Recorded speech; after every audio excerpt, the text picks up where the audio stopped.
Hello and welcome to another video. In this video, we're going to be jumping back into my series on Christian perspective, where I kind of mix together a review of a movie and break down and discuss the themes within that movie from a Christian point of view. And for this video, as you probably saw in the title or thumbnail, we're going to be talking about the movie The Autopsy of Jane Doe. I checked this movie out for the first time just the other day, and it really had a pretty cool impact on me as far as what themes and stuff it discussed and just the movie overall. So I got my thoughts gathered together. I'm really looking forward to this breakdown. Let's get ready to jump in and we'll talk about The Autopsy of Jane Doe.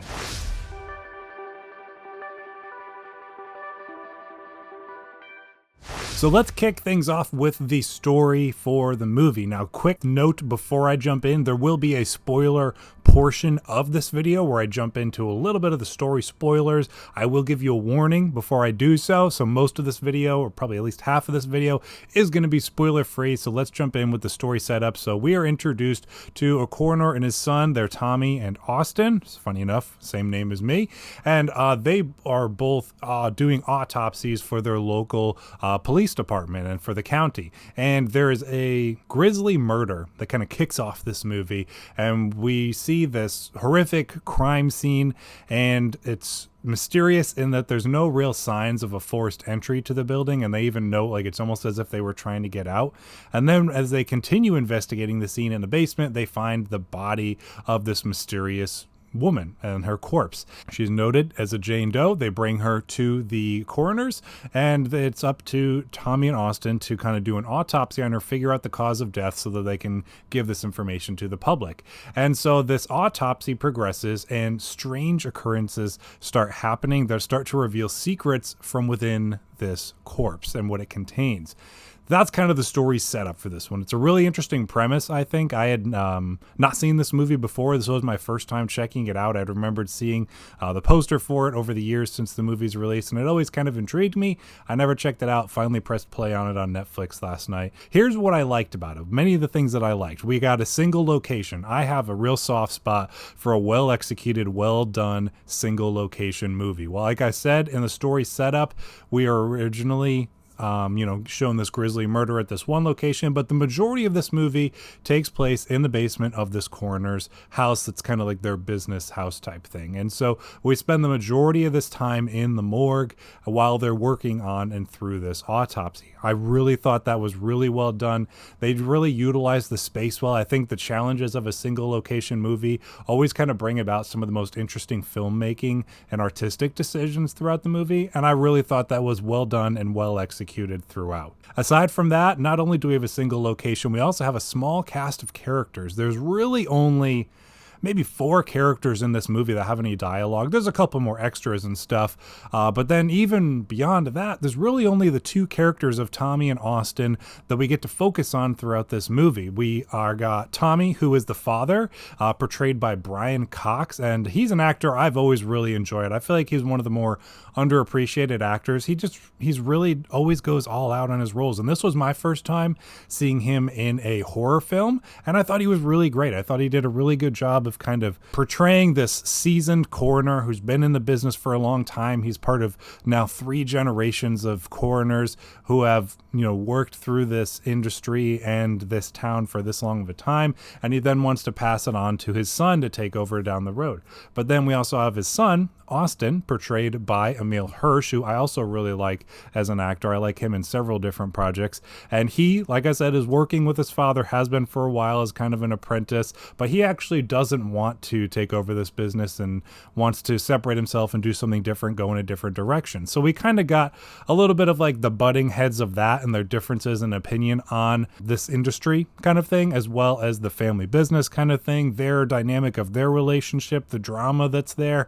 So we got a good dynamic as far as their characters go throughout. And then what I also really liked is between this single location, the small cast of characters, we get this overall creepy, uneasy tone throughout the movie. I thought it was carried very consistently throughout. I just felt kind of on the edge of my seat throughout the whole movie. There was always this level of tenseness that you're almost like kind of walking on the edge of a knife, and you're just waiting for something to happen every single scene. And they really do a good job of kind of fulfilling those anticipations. Yes, there's some jump scares here and there, but I feel like they're all done pretty tastefully for the most part.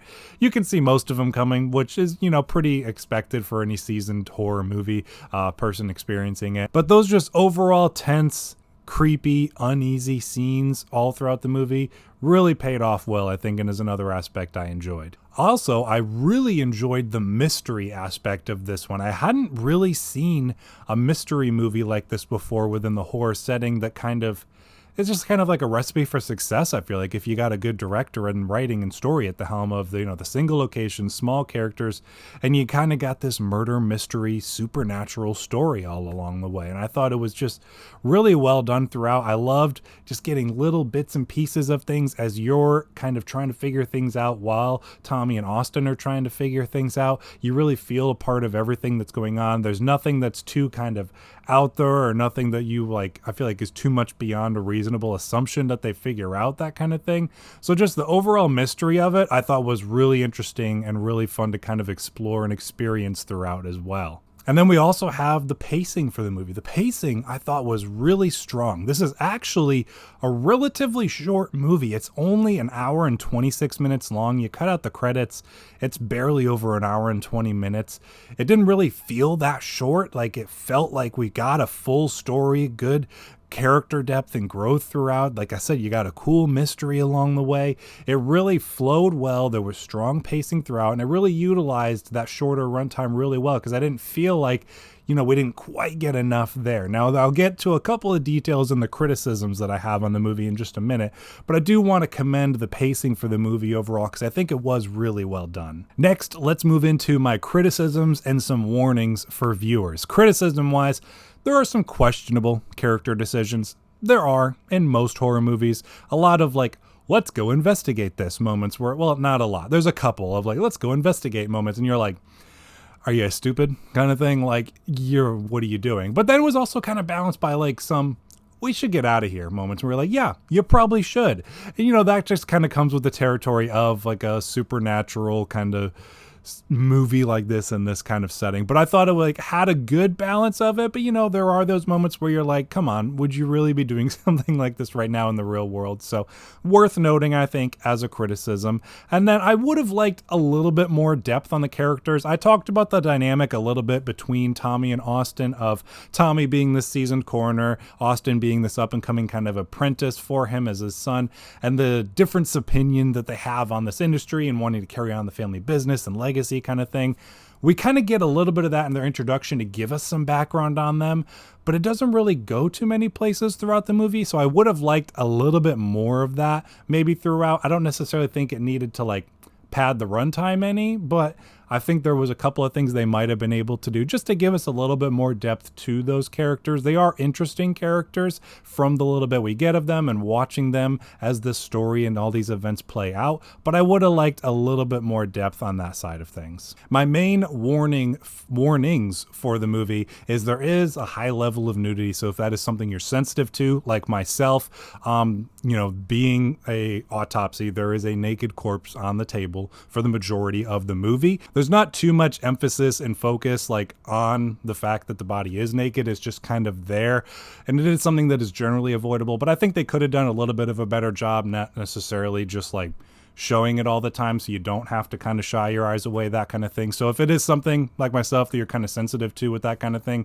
it's generally avoidable, but I would have liked to see a little less of that. And then also on a thematic point of view, there is a good bit of spiritual kind of religious themes along this, with a little bit of a commentary along with it, which for me, I thought was really interesting and is what we're going to get into for the majority of the spoiler section of this video, but it might disturb some viewers depending on your kind of stance on that kind of things and where you stand religiously. But it is worth noting, I think. But for me, that was something that was one of the most interesting aspects of the movie and kind of a conversation starter, and one of the things that inspired me to want to make this video. So for me, it was definitely an aspect of the film that I thought was really interesting and I really liked. Really quick, before we jump into the spoiler section, for those of you who will not be continuing with spoilers and maybe want to check the movie out first, I do want to give my rating and score on this one. It's definitely a movie I thoroughly enjoyed, one I definitely plan to revisit visit. I think it would be a really fun kind of one to check out around the Halloween season, the whole fall vibe. It's definitely there for the movie. I gave the movie an 8 out of 10. The majority of scores that I saw on this one was somewhere between a 6.5 to a 7. I sit somewhere between a 7.5 to an 8 for now. I gave the movie the benefit of the doubt. I did really enjoy my first experience with it. I had a great time with the story, the characters, the themes, all that kind of stuff. So I'm going to give it the benefit of the doubt for now and give this movie an 8 out of 10 as my score. So if you're not able to stick around and don't want to see any spoilers yet, go ahead, check out the movie, come back and finish the video later. But we're going to jump into some spoilers now. So regarding spoilers, this is what I really liked about the movie. I talked about what I liked. I talked about what I didn't like, my criticisms. This is what I really liked about the movie. There are a number of religious themes throughout this one that kind of focus on religion, spiritual warfare, and some religious extremism in some kind of ways. So as we're getting this mystery kind of revealed to us throughout the film, we find out that this corpse is actually a body from the late 1600s during the Salem witch trials, and this woman was an innocent victim of that time period. We kind of learned that she was tortured and punished through this ritual because she was accused of being a witch. And through that ritual, it's suspected that that actually created the very thing that the people that tortured and supposedly killed her were trying to destroy and stop. And what's really interesting about this is, as you've seen up until this point in the movie, her body looks completely normal on the outside, but there's all of this damage and decay and harm on the inside of things, fractured bones and burnt lungs and all of this kind of stuff within her. And so we kind of learn that she probably felt the pain of all of these things that were done to her within her body, though it's not shown on the outside. And now this is kind of her way of getting revenge on the people who did this to her and anyone who kind of comes across her body now going forward. So what we find out is her body is technically alive in a way, and this is her way of kind of enacting revenge for those things that were done to her. So I thought that was all really interesting, because if you look at it from Tommy and Austin's point of view, they're doing this autopsy and everything looks completely fine and normal on the outside. I mean, they start feeling around and they can feel the fractures and the damage and that kind of things, but it's not till they open things up, look inside, and really see the serious damage that was done to her. And I just found that an interesting kind of metaphor and correlation to the human condition type thing, and how that, you know, through Christ and through redemption and salvation, through him, we can be saved and made new. And many times, even after salvation, we can present ourselves in a way where, like, you look at me and you think, this guy's fine. He's normal. He's got everything together. He's doing good. But there could be things happening within me, whether it is a physical ailment, a spiritual ailment, or a struggle or difficulty that I'm experiencing or working through, that you might not know about. Everything may look fine on the outside, but there's all this damage and tarnish on the inside that you may never know until you open up and take a look. And I mean, that was a quite literal way of doing it through an autopsy, but I just found it an interesting way of, like, there could be all this damage within you or even someone else that you're talking to you may not know about until you get to know them more and really understand who they are, not only their, like, physical makeup, but who they are as a person, who they are spiritually, and their relationship with God, that kind of thing. I found all of that really interesting and kind of pulled apart that metaphor a little bit through that autopsy theme and focus of the film. Now, going back into a little bit of what we were talking about with her being an innocent victim of the Salem witch trials. So one of the things that they did through this ritual torture for her is they wrote down this Bible verse reference of Leviticus 20:27 on a cloth and forced it down her throat. And the verse, if you look it up, says, "Men and women among you who act as mediums or consult spirits of the dead must be put to death by stoning." And they tweaked the translation a bit for the movie. I do like the translation and the way they did it, but I can also see kind of how they changed it to serve the story. What the way that they worded it in the movie itself was, "Any man or woman who consults the spirit of the dead shall be put to death, for they are a witch, and their blood shall be on their own hands." And just a way of saying, you know, they are this way, you must stone them to death, and it is of their own doing to themselves, kind of thing. But in this situation, we're looking at someone who was an innocent victim of these things, and the people at the time didn't bother to find out the truth of the matter. Now, it was a different time and a different place, so it's not always easy to explore those kinds of things. But I thought that was a really interesting way of dissecting that verse and not only inserting it into a story, but just giving an interesting commentary on it, even from what's probably a non-religious point of view of that director or the writer of the movie. Now, yes, I do stand by the fact that anyone who kind of messes with and delves into anything to do with like spiritual mediums and stuff like that, that's a very dangerous thing to be opening yourself up to. You'd much be in a better place of opening yourself up to something more beneficial and helpful, like the Holy Spirit and God, for the goodness that he can bring into your life, rather than the dangerousness of unknown and often vile spirits in that realm of things. It's a very, very touchy subject of the spiritual realm of things, but I do want to stress the fact that it is important to look to the proper and good things in life, and that is the importance of a good relationship with Jesus Christ. So I really thought that all of that was explored in some really interesting ways throughout the movie. Like I said,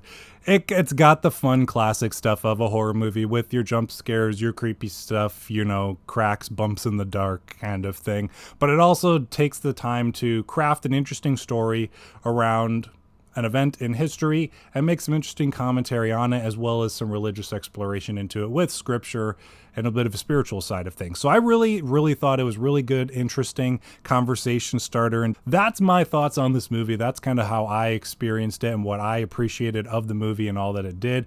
As I said, I already gave my review and score on it, being an 8 out of 10, but I really enjoyed it. I would love to have a continued discussion in the comments down below. Join me down there, and I'll see you in the next video.